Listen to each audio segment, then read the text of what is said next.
হরে কৃষ্ণ। তো অনেক দিন পর আমি আজকে একটা ছোট্ট রান্নার ভিডিও নিয়ে চলে এসেছি তোমাদের সাথে শেয়ার করতে।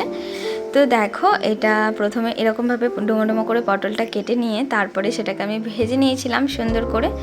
তো তারপরে এখানে গরম তেল বসিয়ে দিয়েছিলাম কড়াইয়ের মধ্যে দিয়ে, তারপরে আমাকে এবার আলুগুলো ভেজে নিতে হবে। তো আলুগুলো এরকমভাবে কেটেছিলাম, এরকমভাবে কাটলে আলুটা দেখতেও ভালো লাগে, আর আলুটা কাটার ওপর নির্ভর করছে যে সবজিটা কীরকম খেতে লাগবে।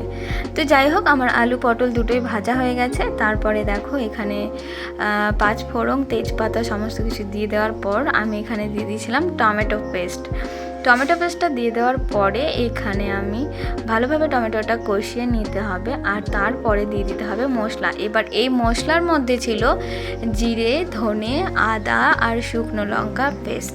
তারপর সুন্দরভাবে এই মশলাটাকে অনেকক্ষণ ধরে আমি ভালোভাবে কষিয়ে নেব, আর তার উপরে দিয়ে দেব চিনি দেওয়ার পর দিয়ে দিতে হবে পরিমাণ মতো লবণ, আর দিয়ে দিতে হবে হলুদ। তারপর মশলাটাকে সুন্দরভাবে কষিয়ে নিতে হবে, যেন মশলার যে একটা কাঁচা গন্ধ থাকে সেই গন্ধটা যেন না ছাড়ে, সেরকমভাবে মশলাটা সুন্দরভাবে কষিয়ে নিতে হবে। আর নিরামিষ সবজিতে যদি অল্প করে চিনি দেওয়া হয় তাহলে তো খুবই সুন্দর লাগে।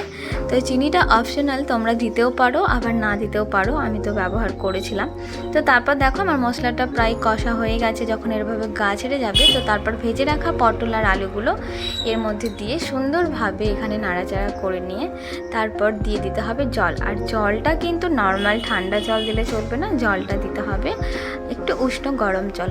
তারপর দেখো গরম জলটা দিয়ে দেওয়ার পর আমি ঢাকা দিয়ে রেখে দেবো। আর ঢাকা দেওয়ার পর যখন আমার 10 মিনিট পর যখন আলুগুলো পটলগুলো সুন্দরভাবে সেদ্ধ হয়ে যাবে দেখো, তো তারপর আমি ওপর থেকে দিয়ে দিয়েছিলাম ঘি আর গুঁড়ো গরম মশলা। তো তারপরে দেখো আমার রান্নাটা প্রায় কমপ্লিট হয়ে গেছে। তো এবার আমি ভগবানকে সুন্দরভাবে ভোগ লাগিয়ে দেব।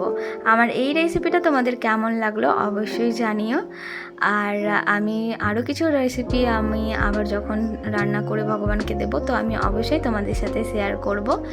আর ভালো কি খারাপ সেটা তোমরা দুটোই কমেন্টে জানিও, তাহলে আমারও ভালো লাগবে। হরে কৃষ্ণা, হরি বল, রাধে রাধে।